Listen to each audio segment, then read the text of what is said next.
Chapter one of the course really gives us a very general overview of health policy and law. It gives us a sense of why it's important to consider policy and law in the study of healthcare. Many of you going into healthcare professions are going to need to understand the basics of the legal system and how that was established. And also, in chapter one, we really get a good sense of how we conceptualize health policy and law, how we organize that, and you'll understand that a little bit better as we get into the frameworks. We'll also talk about some of the key issues in health policy and law. The Affordable Care Act certainly will come up quite a bit.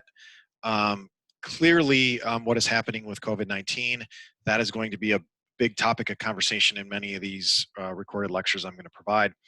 Um, the accessibility, the cost, the quality of healthcare, the country's preparedness for disasters, as we're finding out right now, that is a big issue we need to discuss. Food and water safety, medications, how they're produced and how they're sold. Um, and then a lot of it is the ability to make individual decisions about healthcare and how people make those decisions and how in the United States is a very unique situation. There's a considerable amount of attention that's been placed on these issues by various groups, the media, political groups, those that influence various processes throughout the country. They put a lot of emphasis on this. Um, Health policies, fortunately or unfortunately, in many cases revolve around politics, but it also comes down to what are social norms and what is the ethical thing to do, what's the right thing to do. Um, in many cases, a lot of the health policies we're going to talk about are based around philosophical issues, and that really makes them very difficult to define. And makes them very difficult to manage because they go so far back in time, and much of it is based on laws that weren't even established in the United States. Some of it even goes back to before the Revolutionary War. Um, some of the examples of that is healthcare a right or a privilege? Some will argue, one group will argue one way, another group will argue another way. Should state or federal governments make decisions regarding healthcare issues? We're seeing that right now. Should the federal government be involved? Should the states be involved? Sh- for example, a program like Medicare, should we continue to invest resources in that? Is it a good idea to pull back? Is it a good idea to invest more? Um, and one of the topics, especially the more recent versions of the textbook, address this. How do we address health disparities based on race, ethnicity, gender? Um, those are some of your example topics in this class. To make the matters more complex, the medical system continues to advance. So we've gotten to the point where electronic medical records, those are the norm, um, and that brings with it a whole host of issues. According to the book, the goal of health policy is to promote and protect the health of individuals and of the populations bound by common circumstances. And again, we're seeing that with the COVID-19 situation. The legal system then provides the formal structure through which health policy operates. So, as much as you may not in your jobs deal a lot with laws and policies, they are there under the surface. And so, obviously, there is going to be a very broad set of topics that we cover in the course. Um, but you have to be trained on it in order to be effective in your professions. So again, things like the Affordable Care Act, why was that successful? Why did it? Why was it so controversial? Those are some of the things that we're really going to talk about quite a bit in the class. Okay, so when we get into the role of policy and law, um, one of the main focus areas is in the realm of public health, and it's locating the appropriate balance between public regulation of private individuals and corporations and the ability of those same parties to exercise the rights that allow them to function free of overly intrusive government intervention. And again, so we are seeing this play out right now in the COVID-19 situation, balancing um, public safety and individual rights. And that is probably the main um, focus of this class. Where do you step in? Where do you say you have to do this? Where do we say you have to stay at home to protect everybody else? And where do we say it's your uh, individual right to choose whether or not you stay home or not. The balance is really hard. And again, when you have such a political atmosphere right now, and you have um, a situation where one state is saying we're going to do this, and another state is doing the complete opposite, and we don't know where what we're seeing in terms of accurate numbers. We don't know quite how this virus works right now in terms of immunity and antibodies and other things. I mean, this class really could not be any more timely when it comes to what you see on this particular slide.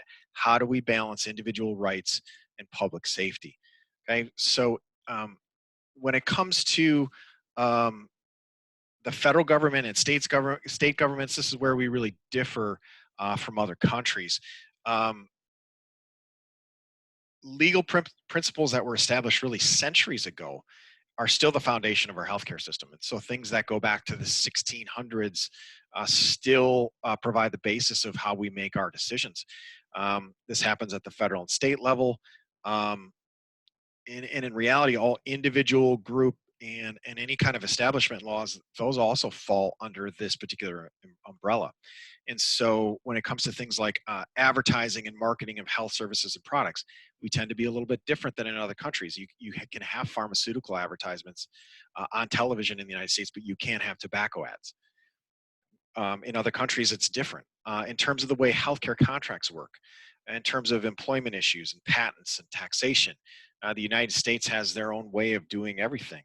In terms of discrimination and disparities, the United States is very unique. In terms of health insurance, certainly we are unique, and that will be a big topic of conversation here in this class.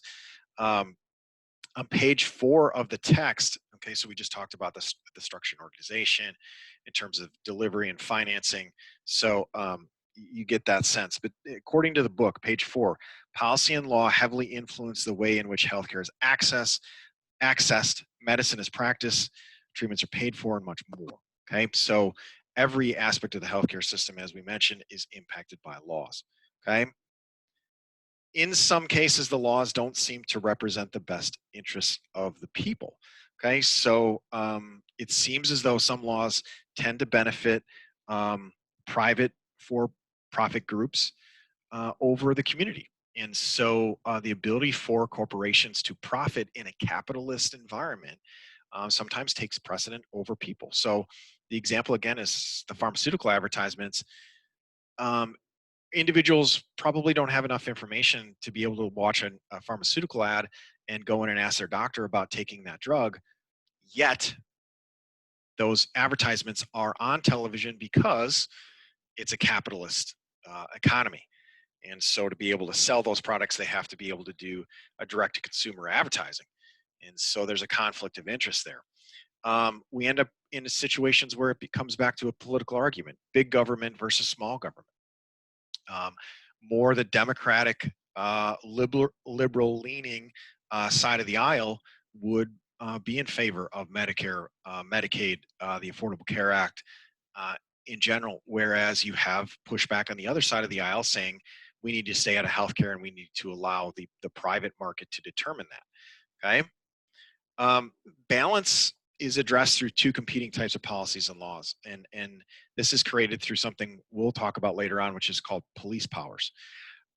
So the balance is uh, defining the functions and powers of public health agencies, and again, those that aim to directly protect and promote health. So trying to find balance is key. Okay, these laws help maintain sovereignty or peace. Okay, and the Constitution directly provides the right to promote health through taxation, um, which allows us to tax things like cigarettes. But the Constitution doesn't provide a whole lot of other guidance, and that becomes problematic. And that's a topic of conversation we'll get into later on. Okay. So, how we conceptualize this, there's three frameworks that we're going to use in this class to organize all of this. And this will continue to be a lot of what we refer back to in the later parts of the course. Okay. So, the first framework is the one that is primarily focused on the broad topical domains of health policy and law. This will make more sense as we go forward. The second framework is the prevailing historical factors. And the third is the individuals and entities impacted by particular policy or legal determination. So if you refer to box 1-1 in your text, that will organize this for you, okay? In terms of where we'll use these frameworks, as far as framework 1, when it comes to individual healthcare rights and healthcare quality, that's where framework 1 comes into play. Framework 2 comes into play when we get into health reform and government health insurance programs, and then framework 3 comes into play when we talk about policy and the policy making process. These frameworks don't operate in isolation. They're not siloed. Okay, they overlap, and this can result in some confusion. Okay, so the first domain is concerned with the following: individual access to healthcare, the quality of the care that's received, how we finance that care. Okay, this could be hours, days, weeks of just talking about all of this stuff. Okay. So we have these 3 broad topical domains, okay? The second domain is concerned with how and why the government regulates the private sector in order to protect the general public. And so the example from the text is a mandatory smallpox vaccine for individuals. Does this threaten individual freedoms, and should it be legal? You take that and apply it to the current coronavirus situation. If a vaccine is developed at the end of this year, and everyone is told you have to do this, is that protecting public health, or is that infringing on individual freedoms? I'll let you decide that on your own, but that is a difficult question to answer. The third domain is focused on medical practice and biomedical research. That is not going to be a big part of our conversations, okay? But overall, framework 1 is the intersection of public policy, law, ethics, values, and medicine, okay? Abortion, end-of-life care, human genetic coding all fall under this, okay? Framework number 2 is a little bit easier to conceptualize. Health policy and law have been influenced over time by 3 main perspectives: the professional autonomy era, the social contract era, and the free market era. Okay, so the professional autonomy era is when there was a belief that the medical profession should be able to regulate itself, and this still influences us today. Primarily, the professional autonomy era was between 1880 and 1960, and this is definitely the longest period of time of these 3. This has shaped modern law and policy considerably. And according to the text, this was a point where physicians' scientific expertise in medical matters translated into legal authority to oversee all aspects of delivering healthcare to individuals. To put this more simply, in the professional autonomy era, physicians policed themselves. The government did not have any role in overseeing the medical profession. You also have to understand, between 1880 and 1960, the medical profession was not very advanced. Really, at 1880, we don't even have modern medicine. It is until closer to the turn of the century that we even have a normalized, according to our modern standards, a normalized medical system, okay? So during this time, the legal oversight is strictly the responsibility of the medical profession, okay? This includes the term and amounts of payments, the standards for medical licenses, the types of treatable patients, the disclosure of information, and negligence. So we'll get into this quite a bit later on, but clearly, if doctors are saying, this is what you owe me, they're determining amongst themselves whether or not they can be sued. The term professional autonomy is that doctors oversaw themselves, okay? It wasn't until the social contract era in the 1960s that we see more of an egalitarian approach.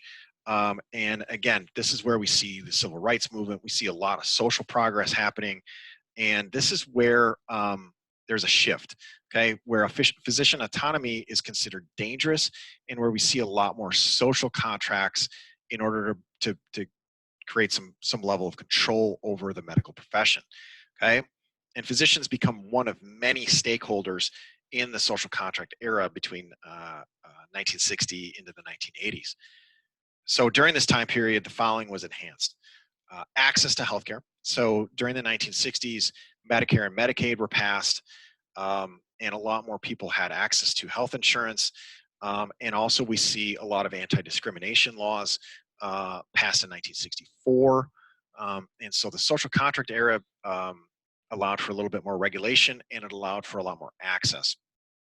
The current era that we are under starting in the 1990s is the free market era, where there's markets for healthcare and health insurance, but this is in a bit more of a deregulated environment. So the free market is a bit of a combination of professional autonomy and social contract. Okay, the belief during the free market era is that competition breeds quality, and again, this was a lot of the pushback with the Affordable Care Act. Is if the government got involved, are we going to lower the quality of what is going on? And that's a lot of the pushback against universal health care is if there's one program, what is going to be the quality of that program? If we have in a capitalist environment, three health insurance companies competing against each other, that is going to breed quality according to those that believe in that. Okay.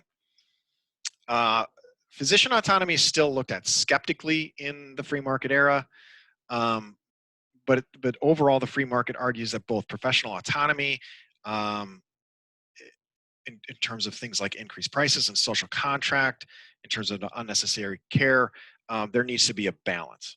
Okay, and so an example of that is Medicaid. So this is a social healthcare program for individuals and families with limited resources, so low income. At the minimum, this is 133% of the federal poverty level. And this was created in 1965. Medicaid is really expensive, and based on the percentages, Medicaid is 16% of our national healthcare expenditures. This is a really expensive program, and so the free market feels as though, hey, let's try and privatize Medicaid and see if we can improve the quality of that. Right. So more on this a little bit later. Um, in the third framework, the stakeholder framework, this is patients, healthcare providers, governments, the public, managed care, health insurance companies, employers, et cetera, et cetera. Everybody that has a strong interest in policies and laws that are under debate. And there's an example scenario in the text that kind of takes you through all these people that are involved. Okay. So in the third framework, there's certain conclusions that we need to come to. We have to, or overall conclusions for this particular chapter is we need to understand policy and law in order to understand healthcare and public health. In order to fix our issues, we have to understand how to modify or revamp policies and laws. And again, they use in the book, the Affordable Care Act, certainly the current situation that we're dealing with could be applied to all of this as well. Okay, so that is the end of the introduction and chapter 1 materials. If you have any questions, definitely let me know um, if if you do, either through email or just connect with me. Okay, thanks. Have a great day.